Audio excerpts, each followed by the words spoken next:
Hello, everyone. Good night.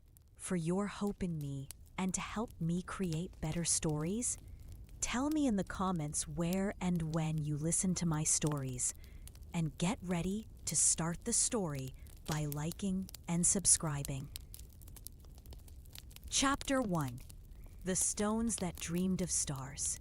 In the eternal twilight of Rome, where the Tiber whispered secrets to the 7 hills like an old friend, sharing tales by firelight, the Colosseum stood, or rather, half stood, as a colossal guardian of forgotten glories.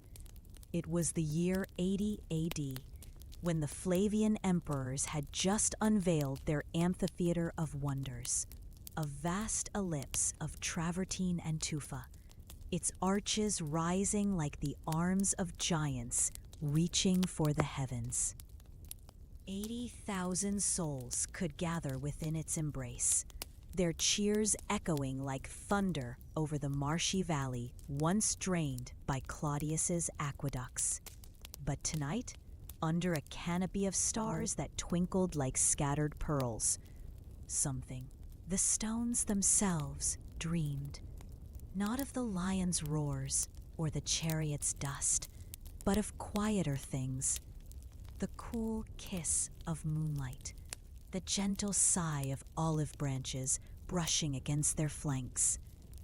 Our storyteller was Livia, a young Vestal attendant in the Temple of Vesta. Her robes of white linen flowing like mist over the forum's cobbles. At 19 summers, Livia moved with the grace of one who tended eternal flames, her hands soft from sacred oils, her eyes holding the wisdom of the Sibylline books, those prophetic scrolls consulted in times of omen, guiding Rome's heart through storm and serenity. She had slipped from the Atrium Vestae that evening, drawn by the pull of curiosity, her sandaled feet padding softly along the Via Sacra. The air was warm, laced with the scent of blooming jasmine from the Palatine Gardens, and the distant hum of cicadas wove a lullaby that slowed her pulse. Breathe with the night, Livia, she murmured to herself, a habit learned from the priestess's Vesper rites, in drawing the city's ancient breath deep and steady, filling your chest like the Tiber's gentle swell. Out, releasing the day's embers, letting them fade into the velvet dark. The Colosseum loomed ahead, its facade a lacework of Doric, Ionic, and Corinthian orders, columns carved from Umbrian stone, their capitals blooming with acanthus leaves that seemed to stir in the breeze. Livia paused at the grand archway, where bronze shields once gleamed under torchlight, now shadowed by the moon's silver gaze. She had heard the whispers in the temple, how the Emperor Vespasian, in 72 AD, had begun this monument on the site of Nero's Golden House, transforming a tyrant's excess into a gift for the people. A place of spectacle, yes, but also of unity, where patrician and plebeian shared the shade of its velarium, the vast spawning of silk and rope that unfurled like a god's protective wing. Tonight, no crowds thronged, only the wind played through the vomitoria, those vaulted passages named for the spewing of spectators.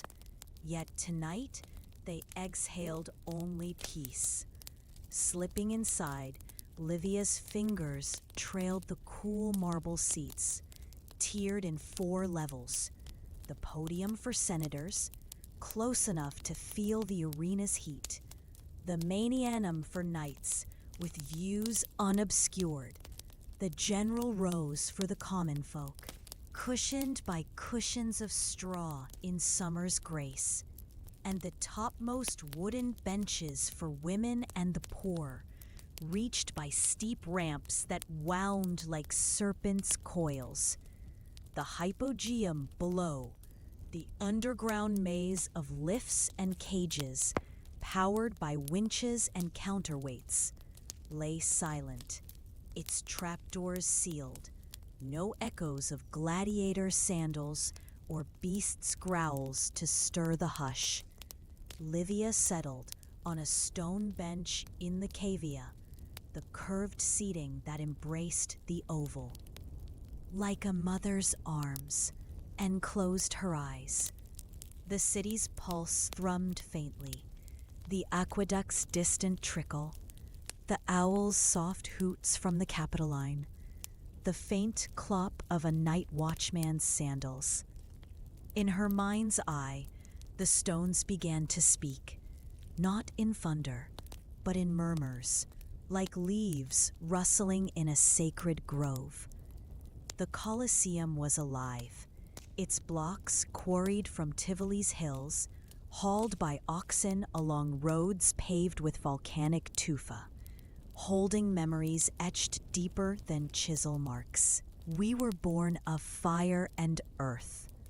The lowest tier whispered, its voice gravelly as Vesuvius's rumble, recalling the 79 AD eruption that buried Pompeii while Rome rebuilt.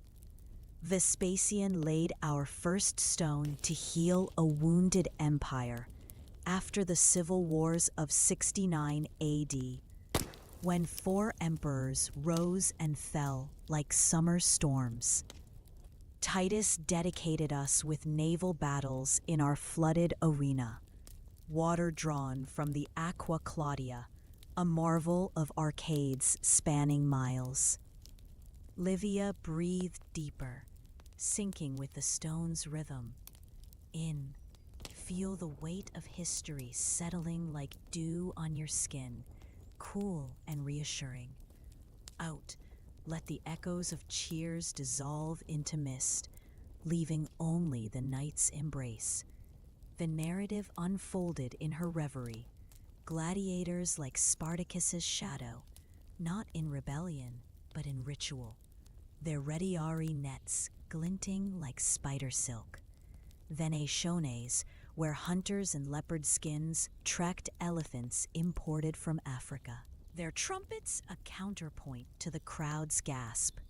But the stones spoke softer still of the Naumachii, mock sea battles staged in artificial lakes nearby, until the Colosseum's own basin, lined with wooden planking, hosted galleys rowed by condemned men, the water scented with rose petals for the emperor's delight. As the moon climbed, casting elongated shadows across the sand-strewn arena, once raked smooth. With harrows drawn by mules, Livia imagined the Velarium sailors perched on its hempen ropes, unfurling the canopy dyed in saffron and crimson, shielding the throng from the July sun. The structure's genius lay in its engineering, concrete opus cementitium, poured in wooden forms, laced with iron clamps that gleamed like hidden veins. Arches springing from piers that distributed weight like a dancer's poise. 80 entrances, numbered in bronze for orderly flow, funneled the masses without crush, a testament to the Roman genius for crowd and cosmos alike. Yet even in glory, whispers of fragility stirred. A tremor in 47 AD under Claudius had cracked the foundations, repaired with injections of molten lead, a technique from Vitruvius's treatises, binding stone as blood binds flesh. Lightning strikes in 238 AD scorched the wooden upper tiers, flames quenched by slaves with vinegar-soaked sponges. But scars lingered like faded tattoos. Livia's breath slowed further. The stone's tails, lulling her toward the edge of sleep. We stood through Commodus's folly, the arches sighed, when he felled beasts from our Pulvini, his imperial box draped in purple silk. But in 405 AD, Honorius banned the games, not for cruelty, but for grain to feed the Visigoths at the gates, Alaric's hordes who sacked us in 410, yet spared our bones, awed by our scale. The night deepened, the stars wheeling overhead like the zodiac mosaics in Hadrian's villa. Livia felt the pull of slumber, her body heavy as sun-warmed marble. The stones promised more, tales of Christian hermits seeking solace in our cells, turning arenas of blood to cells of prayer by the 5th century. Earthquakes would come, 442 AD, a quiver that toppled statues. 508 AD, fiercer, swallowing sections into the earth like swallowed sighs. But for now, not yet wandered, its voice a cradle psalm. Rest now, the podium murmured, sinking into the earth's steady hold. Out, drifting where stones dream of stars, eternal and unbroken. And as Livia's eyelids fluttered shut, the Colosseum wrapped her in its half-remembered embrace. The wind threw its arches a hush that guided her into the soft folds of sleep, where history breathed gently and worries crumbled like ancient lime. Chapter 2: The Wanderers. Silent journey.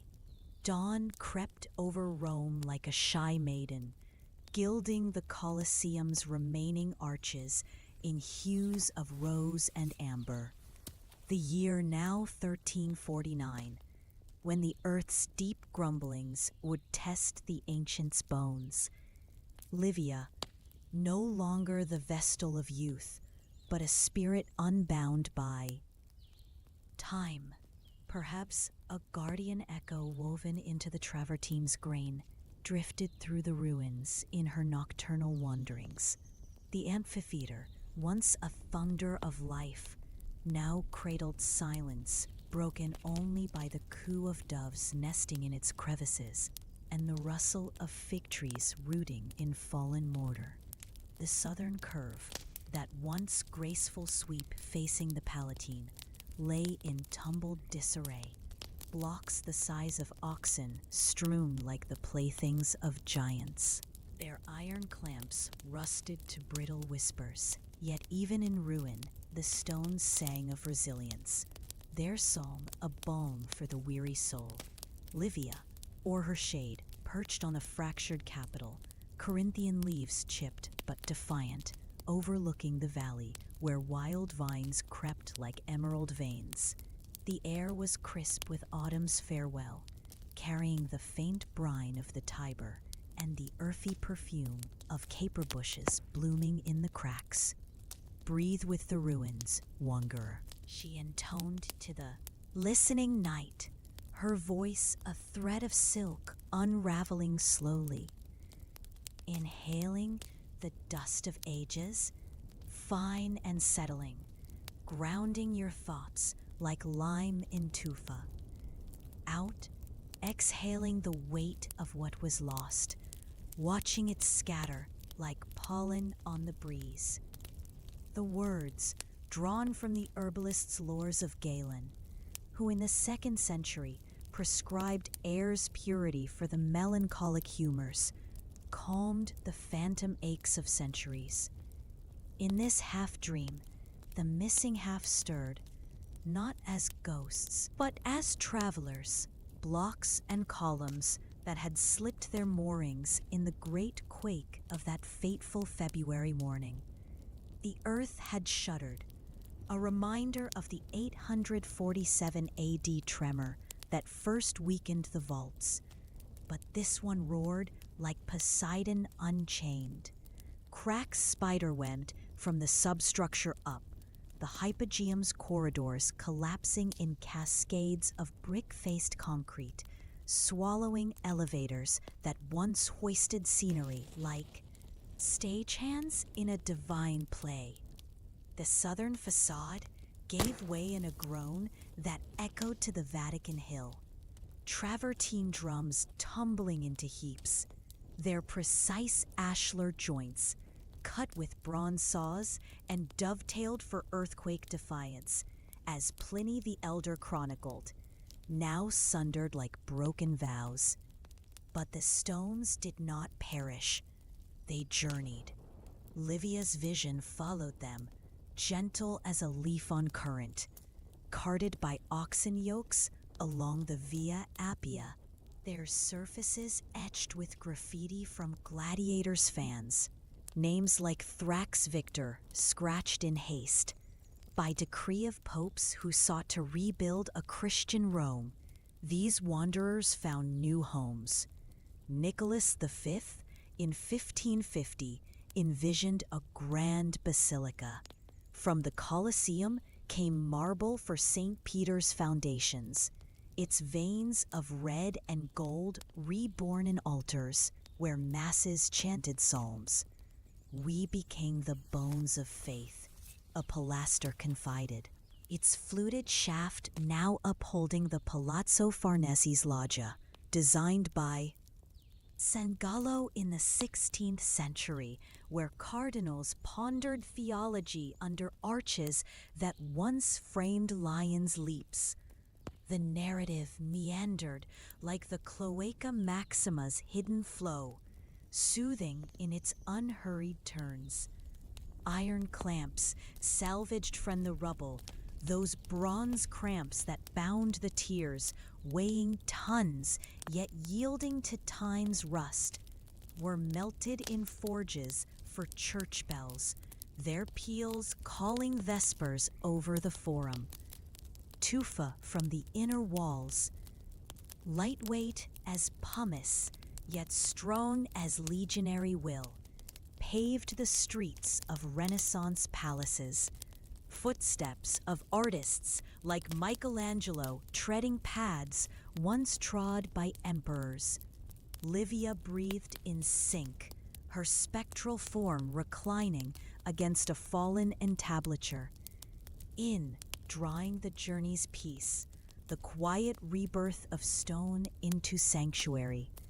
Out, letting go of fracture's sorrow, as vines reclaim the bare. Further afield, the wanderers scattered, columns to the Palazzo Venezia, where Paul II housed his papal court in 1467, their capitals gazing over piazzas alive with lute strings and laughter. Friezes to the Cancellaria, Baldassare Peruzzi's 16th century gem, where legal scrolls unrolled beneath reliefs of mythical beasts, now guardians of contracts rather than combats. Earthquakes had conspired, another in 1703, toppling more of the north. Stones hauled for the Trevi Fountain's cascades, Bernini's designs poured eternal water from travertine lips. Lightning in 217 AD had first scarred the attic, the wooden topmost level with its catapults for spectacle, its beams repurposed for ship masts in the arsenal, sails billowing over waves that carried pilgrims to the Holy Land. Livia's reverie deepened, the moon now high, bathing the arena in liquid silver. Wild asparagus thrust from the sands, their tips tender as springs. Promise gathered by herbalists for poultices, echoing Dioscorides' first-century materia medica, where Rome's plants healed what spectacles could not. The stones whispered of preservation's dawn. In 1744, Benedict XIV consecrated the ruin to the Passion of Christ. stations of the cross etched into its paths, turning bloodied ground to sacred way. By 1800, Pius VII forbade further quarrying, though thieves persisted, lanterns flickering like fireflies in the night. Napoleon dreamed of restoration, his engineers surveying with theodolites, but the wanderers had already woven into the city's fabric. Farnay hours illuminated under Colosseum lamplight, now in Capodimonte's vaults. As midnight tolled from distant campaniles, Livia felt the pull of Earth's core, the Colosseum's remaining half, a lullaby of arches framing the stars. "We are not lost," the foundations hummed. Underwater since Augustus's ports, unyielding still. Half of us guards the eternal city, half adorns its rebirth. From gladiatorial roar to papal choir, from quake's fury to aqueduct's grace. The subtle facts bloomed like night jasmine. 80 entrances for 80,000 souls. Concrete that outlasted empires. Materials from Tivoli quarries, 20 miles distant, hauled by 100,000 men in chains of labor, yet yielding beauty. Slumber beckoned, soft as fallen petals.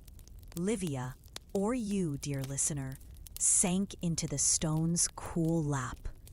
Rest now in the wanderer's wake, the echoes cooed. In, merging with the timeless flow, body easing like mortar into mold. Out, dissolving into the night's vast mosaic, where missing halves make wholes anew. Dreams carried forth, stones dancing through centuries, rebuilding rhyme in spirals of light, the Colosseum whole in the mind's quiet hall. And in that profound hush, where breath Valerium at dusk, guiding gently to dawn's unspoken promise. The end.